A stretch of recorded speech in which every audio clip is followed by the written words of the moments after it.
إن وعد الله حق فلا تغرنكم الحياة الدنيا ولا يغرنكم بالله الغرور صدق الله العظيم.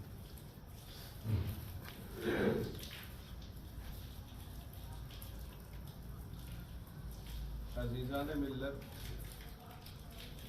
حاضرین مجلس، بزرگوں اور دینی بھائیوں،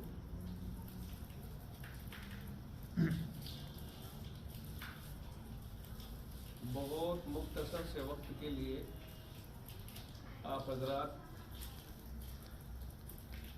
کو اس مجلس کے اندر بیٹھنے کی دعوت دی گئی ہے اور اس اعلان کا انشاءاللہ پورا لحاظ کیا جائے گا. میرا ذہن یہ کہتا ہے کہ 10 منٹ کافی ہوں گے. قرآن حکیم کی جو آیت میں نے تلاوت کی ہے وہ دھیان کرنے کے بعد کہ کیا بولے جائے، کیا پڑھا جائے، تو سوچنے کے بعد یہ آیت اللہ کی طرف سے زبان کے اوپر جاری ہوئی. یا ایھا الناس اتقوا ربکم. رب ذوالجلال اس آیت کریمہ میں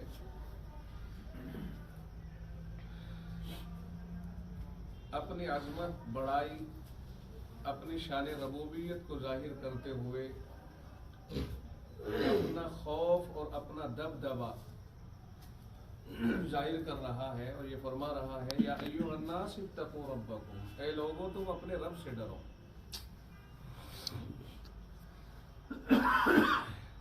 یہ سمجھنا چاہیے کہ اللہ رب العزت اس میں ایک لفظ استعمال فرما رہا ہے رب.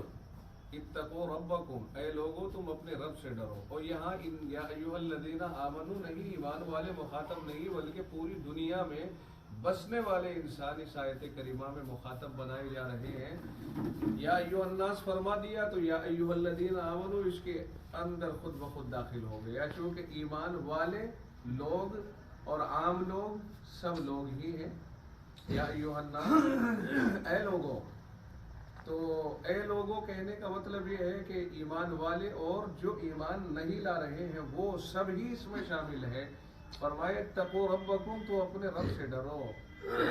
اللہ رب العزت نے رب یہ بھی ظاہر فرما دیا کہ جس سے ڈرنے کا تمہیں حکم دیا جا رہا ہے وہ کوئی اور نہیں، تمہارا محسن حقیقی ہے، تمہارا رب ہے، تمہیں پالتا ہے، تمہیں پرورش کرتا ہے، تمہارے اوپر ان گنت احسانات کی بارشیں کرتا ہے.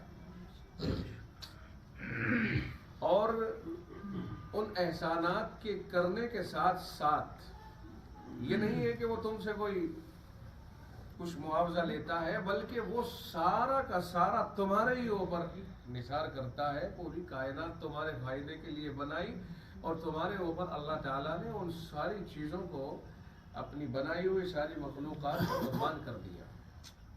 زمین آسمان سے لے کر درمیان کی ساری چیزیں، اندر باہر کی، سب اللہ تعالیٰ نے انسانوں کے فائدے کے لیے عام کر دی.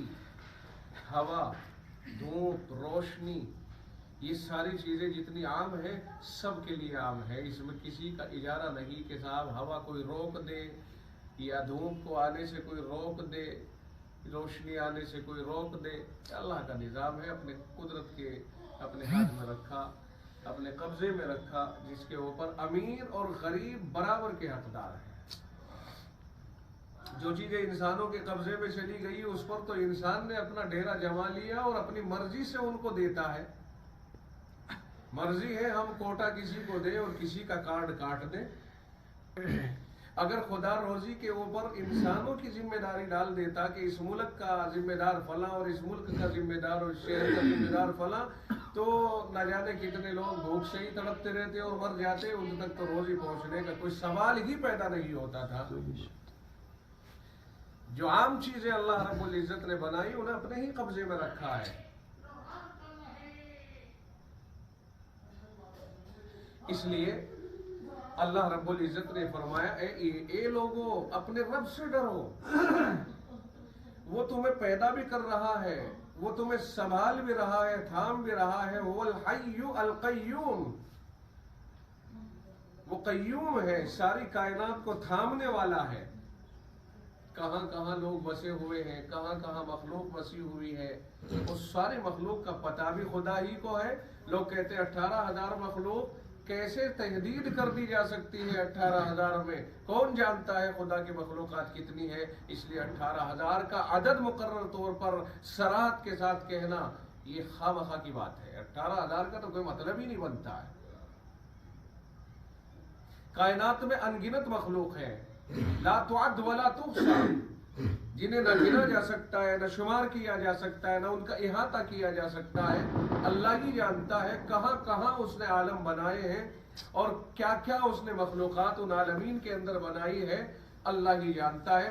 سیدنا سلیمان علیہ السلام نے جب ان کو ہواؤں پر، انسان و جنات پر، سب کے اوپر اللہ تعالیٰ نے دبدبہ عطا فرما دیا، تو ایک دن موج میں آ کر کے رب سے درخواست کرنے لگ گئے کہ مولا کریم، اب تو سب چیزوں کے اوپر میری حکومت چلتی ہے، 1 سال کے لیے مجھے ذمہ داری عطا فرما دیجئے کہ میں سب کو روزی دے دیا کروں۔ اللہ رب العزت نے فرمایا سلیمان نہ، یہ کام نہیں کر سکو گے تم، اس کی فرمائش نہ کرو۔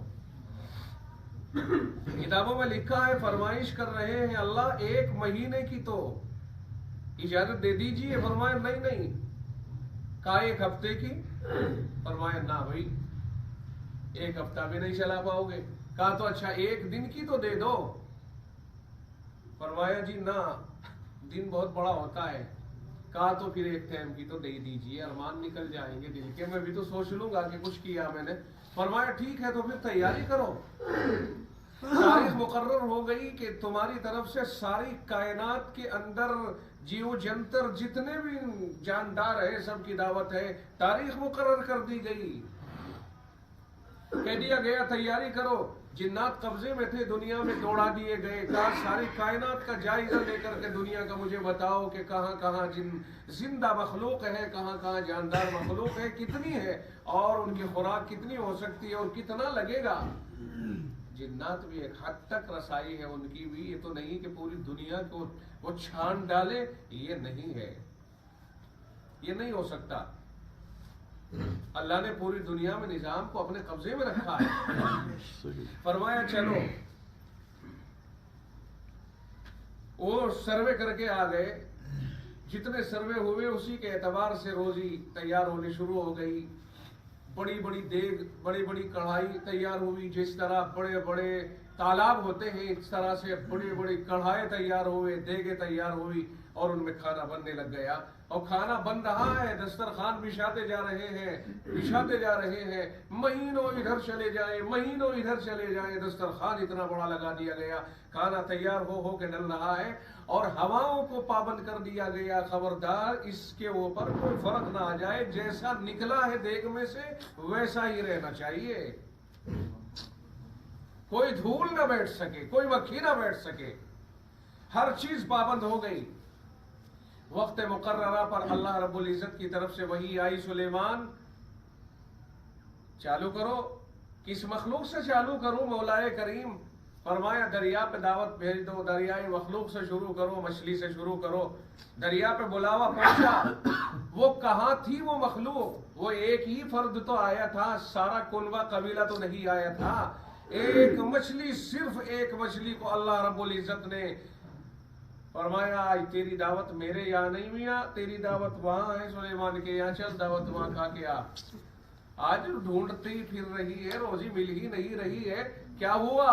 کہا دعوت سلیمان کے یہاں ہے آج تمہاری، بلاوا آ گیا۔ بلاوے پر وہ اللہ جو مچھلی کو پانی میں تیرنے پر قدرت دیتا ہے، آج اسی رب نے اسے خشکی پر چلنے کی قدرت عطا فرمائی، نکل کے باہر آئی۔ کتنی بڑی مچھلی ہوگی وہ، قدرت کاملہ خدا کی ہی ہر چیز کے اوپر۔ کہنے لگی سلیمان سنا ہے دعوت ہے آج؟ فرمایا بلا شبہ، یہ بچھا ہوا دسترخوان۔ کتابوں میں لکھا ہے کہ ادھر سے منہ رکھ کر کے اس طرف کو اتار دیا بہت تیزی کے ساتھ میں، اور واپس پلٹ کر کے کہتی ہے اور لائیے۔ سلیمان علیہ السلام نے فرمایا کہ تو نے سارا چٹ کر دیا اور کہتی ہے اور لائیے؟ ارے بھائی میں ساری مخلوق کے لیے بنایا تھا اس کو، اور تو نے اس کو چاٹ کر کے کہتی ہے اور لائیے؟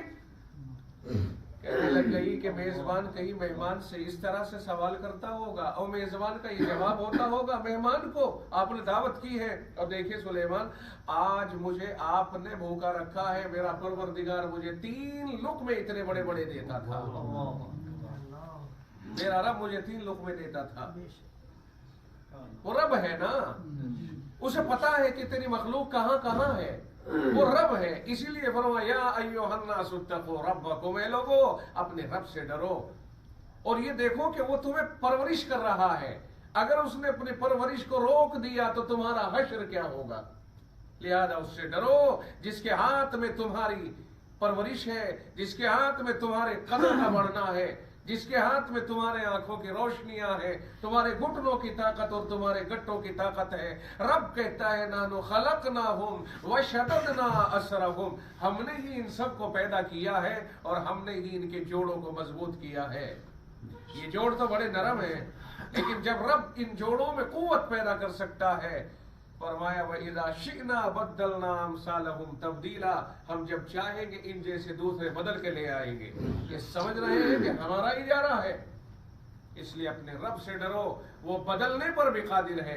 اور اگر نہیں مانو گے وَإِن تَتَوَلَّوْا يَسْتَبْدِلْ قَوْمًا غَيْرَكُمْ ثُمَّ لَا يَكُونُوا أَمْثَالَكُمْ، اگر نہیں مانو گے، اللہ کی نہیں مانو گے اور یوں ہی منہ پھیر کر کے اس سے چلتے رہو گے اور مسجدوں کو آباد نہیں کرو گے، اپنی اپنی میں پڑے رہو گے، فرمائے یستبدل قوما غیرکم، وہ بدل کر کے تمہاری جگہ تم سے اچھے دوسرے لے آئے گا. ثم لا یکونوا امثالکم، جو تم جیسے نہیں ہوں گے،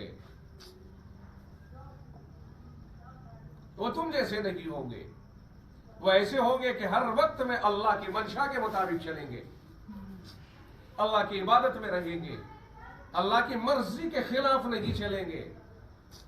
دنیا میں کہیں سکون نہیں ہے اللہ کی یاد کے علاوہ. یاد کے معنی یہ نہیں ہے کہ صرف اللہ اللہ کہتے رہو، یاد کے یہ معنی ہے اللہ کہتا ہے بذکر اللہ کی تطمئن القلوب، سنو اللہ کے ذکر کے ساتھ ہی قلوب کو اطمینان حاصل ہوتا ہے، اللہ کی یاد میں ہی. اس کا مطلب صرف اللہ اللہ کہنا نہیں ہے، اس کا مطلب یہ ہے کہ زندگی پوری خدا کے منشا کے مطابق گزارنے میں ہی دلوں کا اطمینان ہے. تو اگر یہ سمجھے تصویر لے کے بیٹھ جاؤں اور اللہ کی ضربیں لگاتا رہوں اور بس باہر جا کر کے کیسے گند پھیلاؤں اور کسی طرح سے گونڈا گردی کروں اور کسی طرح ڈگے ماریاں کروں اور بس پھر آیا اور بیٹھا اللہ کی ضربیں لگائی اور بزرگوں کے پیروں پہ جا کے ہاتھ لگا کے ان کو دبا لیا اور چند دن بزرگوں کے ساتھ گزار لیے، فرمایا ڈگا ماریاں خدا کی یاد نہیں. الا بذکر اللہ تطمئن القلوب، مکمل زندگی کو اللہ کی یاد میں رنگنے میں ہی دلوں کا اطمینان ہے. ورنہ تسبیح پڑھنے والوں کو بھی دلوں کا چین نہیں اگر ان کی زندگی بدعملیوں سے عبارت ہے. ایسا ہرگز نہ سمجھا جائے کہ تسبیحات پڑھنے سے مسائل حل ہو جائیں گے. مسائل معاملات کو اچھا کرنے سے حل ہوں گے. معاملات اچھے نہیں ہیں تو معمولات کتنے ہی اونچے ہائی لیول پر چلے جائے، معاملات کی درستگی نہ ہونے کی وجہ سے معمولات کل قیامت کے دن سب تقسیم ہو جائیں گے حق والوں کو اور وہ ننگا کھڑا رہ جائے گا، جہنم کا ایندھن بن جائے گا. اس لیے معمولات کے ساتھ ساتھ معاملات کو درست کرنا ضروری ہے. رب نے فرمایا اتقوا ربکم، اپنے رب سے ڈرو، جہاں کہیں بھی رہو اپنے رب سے ڈرو. ایک دن طے ہے وَاخْشَوْا يَوْمًا لَا يَجْزِي وَالِدٌ عَنْ وَلَدِهِ شَيْئًا، ایک دن طے ہے رب کے سامنے حاضری ہوگی، کائنات پوری کی پوری محشر میں حاضر ہوگی اور وہاں ایک ایک کا حساب لے لیا جائے گا. کون ٹھگ تھا، کون لوگوں پہ دبدبا قائم کرتا تھا، کون لوگوں کے مال ہڑپ کرنے والا تھا، کون بیجا حقوق کو سلب کرنے والا تھا، کون لوگوں کو ڈرانے اور دھمکانے والا تھا، کون اپنی انانیت کے دریا میں ڈوبا ہوا رہتا تھا، کس نے دنیا کا استحصال کیا، کس نے دنیا کے اندر لوگوں کو ان کے حقوق کو پامال کر کے لوگوں کو محروم کیا. وَاخْشَوْا يَوْمًا، ایک دن آئے گا اس دن سے ڈرو، لَا يَجْزِي وَالِدٌ عَنْ وَلَدِهِ شَيْئًا، اس دن باپ کسی اپنی اولاد کی کچھ بھی کام نہیں آ پائے گا. باپ کھڑا تکتا رہے، ایسا اب تو نہیں ہوتا دنیا میں. اگر اولاد کو کوئی تکلیف ہو جائے تو باپ بے قرار ہو جاتا ہے، چاہے اولاد کتنی ہی ناکارہ صحیح. ایک وقت آتا ہے کہ وہی باپ اپنی چاہے ناکارہ ہی اولاد صحیح اس کے لیے سب کچھ قربان کرنے کو تیار ہو جاتا ہے. مگر جب وہاں اولاد پکڑی جا رہی ہوگی تو باپ کھڑا ہوا دیکھ رہا ہے، کوئی کچھ نہیں کر سکتا ہے. رب کہتا ہے یوم یفر المرء من اخیہ، آدمی اپنے بھائی کو دیکھ کے بھاگ رہا ہے، وامہ وابی، ماں باپ کو دیکھ کے بھاگ رہا ہے، وصاحبتہ وبنی، اپنی بیوی اور اپنی اولاد کو دیکھ کے بھاگ رہا ہے. لکل امرئ منہم یومئذ شأن یغنیہ، اس دن تو ہر آدمی کی ایک بے عجیب و غریب شان ہوگی جو اسے ایک دوسرے سے بے نیاز کرے ہوئے ہوگی. وہ کسی کے کوئی کام نہیں آنے کو تیار ہوگا. ایک وقت ایسا قیامت کے دن آئے گا، غلط فہمی نہ رہے کہ میرا بیٹا حافظ ہو گیا بخشوا لے گا. اگر حافظ ہی کے اعمال برباد ہو گئے تو حافظ کیا کرے گا؟ وہ پہلے پٹے گا تمہیں بخشوائے گا. وہ لوگ اس پر بھروسہ کر کے بیٹھ جاتے ہیں میرا بیٹا عالم ہو گیا بخشوا دے گا. اپنے اعمال اگر درست ہیں تو سب کچھ آسان ہے، اور اگر اپنے اعمال گرے پڑے ہیں تو دوسروں پر بھروسہ کرنے کی ضرورت نہیں ہے. بے شک یہ فضائل ہیں اپنی جگہ پر، لیکن اگر وہی پھنس گیا پھر بچانے کون آئے گا؟ ایک وقت ایسا بھی آئے گا کہ جو ہم دنیا کے اندر رہنے والے اللہ نہ کرے اور وہ گڑبڑیاں کرنے والے قرآن کریم کے خلاف، ان کے خلاف تو نبی اکرم صلی اللہ علیہ وسلم جس کے دل میں سارے جہاں کا درد ہے، جو اپنی امت کے لیے راتوں روتے اور راتوں رات پیر ورم کر جاتے، مگر امت کے لیے اللہ کے دربار میں اللہ سے دعا کر رہے ہیں، اپنے لیے نہیں. اس لیے کہ اللہ نے آپ کے لیے تو فرمایا کہ آپ تو بخشائے ہیں، مگر اپنی امت کے لیے آپ راتوں کو رو رہے ہیں، اللہ سے مانگ رہے ہیں. ایک وقت ایسا بھی آئے گا کہ امت کے نافرمانوں کے خلاف رسول اللہ بھی مقدمہ لے کر رب کے در پہ حاضر ہوں گے اور جو کہیں گے یا رب ان قوم اتخذوا هذا القرآن مہجورا، یہ میری وہ قوم ہے جنہوں نے قرآن کریم کو چھوڑ دیا تھا، یہ میری وہ قوم ہے. جب سفارشی ہی مخالفت کرنے لگے بھروسہ کس پہ کرو گے؟ اس لیے لوگوں اپنے اعمال کو درست کرنے کی کوشش کریں. اتقوا ربکم، اپنے رب سے ڈرو. واخشوا یوما لا یجزی والد عن ولدہ ولا مولود هو جاز عن والدہ شیئا، نہ کوئی باپ بیٹے کا ہوگا نہ بیٹا باپ کا ہوگا، کوئی کسی کا نہیں ہوگا، ہر ایک دوسرے سے بھاگ رہا ہوگا. کوئی یہ نہ سمجھے کہ اگر ہم ہوں گے تو جی ہم تو یہ کر لیں گے. رب کہتا ہے نہ، تیرے ذہن کی یہ بھول ہے. یبصرونہم، ایک دوسرے کے آمنے سامنے کر دیے جائیں گے لیکن کوئی کسی کے کام نہیں آ رہا ہوگا. وہ آخرت ہے، وہاں پر تو اپنے اعمال کام آئیں گے اللہ کے فضل و کرم سے. اصل اللہ کا فضل ہے. اللہ کے فضل کے آثار یہ ہیں کہ اللہ ہمیں اچھے اعمال کی توفیق عطا فرما دے. سمجھ لو یہ اللہ کا فضل ہے ہمارے اوپر. اگر نیکیاں ہو رہی ہے اللہ کا فضل ہو رہا ہے. کوئی یوں نہ کہے میاں اپنے اعمال سے نہیں اللہ کے فضل سے بخشے جائیں گے، ہمیں تو اللہ کے فضل کے اوپر بھروسہ ہے. اعمال کا کیا مطلب؟ تو یاد رکھیے یہ شیطانی وسوسہ ہے. فضل الہی اعمال صالحہ کی شکل میں ظاہر ہوتا ہے. جسے اعمال کی توفیق ہو رہی ہے اس کے اوپر اللہ کا فضل ہو رہا ہے. ورنہ نہ جانے کتنے ہیں جو گندگیوں میں پڑے ہوئے ہیں، شرابی، جواری، لٹیرے، ایک دوسرے کے مال کو ہڑپ کرنے والے، ایک دوسرے کی جان لینے والے. یہ صورتحال بنی ہوئی ہے، دنیا میں دوڑ لگ رہی ہے. ان وعد اللہ حق، رب کہتا ہے بلا شبہ اللہ کا وعدہ سچ ہے، حق ہے، اس میں کوئی تخلف نہیں ہے. ان اللہ لا یخلف المیعاد، اللہ وعدہ خلافی نہیں کرتا ہے. اللہ نے جو کہہ دیا وہ سچ ہے. فبأي حدیث بعدہ یؤمنون، اور اللہ کی بات کے بعد کس بات کو مانو گے؟ ومن اصدق من اللہ قیلا، اللہ سے سچی کس کی بات ہوگی؟ ومن اصدق من اللہ حدیثا، اللہ سے سچا کون ہوگا گفتگو کے اعتبار سے؟ یہ سب اللہ کی باتیں ہیں، اللہ کے احکام ہیں. اللہ کی باتوں سے سچی کس کی بات ہو سکتی ہے؟ وہ اللہ خبر دے حکم دے رہا ہے اپنے رب سے ڈرو، اپنے رب سے ڈرو. اپنے رب کا ڈر دل کے اندر آ گیا، سمجھ لو پوری شریعت اپنے عمل میں آ جائے گی. اور اگر رب کا ڈر نہیں ہے تو پھر شریعت کے حصے خود بخود چھوٹتے چلے جائیں گے. خوف ہوتا ہے قانون کا، خود بخود لال بتی پر دہلی میں جا کر کے کیوں رکتے ہو؟ اس لیے کہ آپ کو قانون ہے، خوف ہے قانون کا، آپ کو قانون کا ڈر ہے، کوئی آپ کو لاٹھی سے روکنے والا نہیں، گنر نہیں ہے، لیکن آپ کو قانون کا ڈر ہے، اس لیے کہ اگر میں النگھن کروں گا، خلاف ورزی کروں گا، قانون نافذ ہو جائے گا۔ کیوں کیمرے کے سامنے اپنی گاڑیوں کی رفتار کم کرتے ہو؟ کیوں پولیس والوں کو دیکھ کر کے سیٹ بیلٹ لگاتے ہو؟ وجہ کیا ہے؟ قانون کا ڈر ہے، پکڑ کا ڈر ہے۔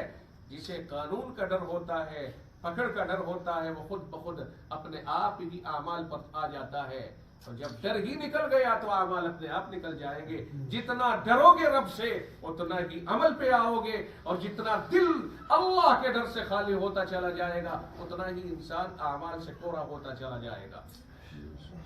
ان وعد اللہ حق، اللہ کا وعدہ سچا ہے، جو کہہ دیا ہے وہی ہوگا۔ ولا تغرنکم الحیات الدنیا، تمہیں دنیا کی زندگی دھوکے میں نہ ڈالے۔ تمہیں گاڑیاں، بنگلے، مکان، محلات، عہدے، الیکشن، تمہیں یہ وکالت، تمہیں یہ ججی کے عہدے، تمہیں پولیس مین ہونا، یہ سب تمہیں دھوکے میں نہ ڈالے۔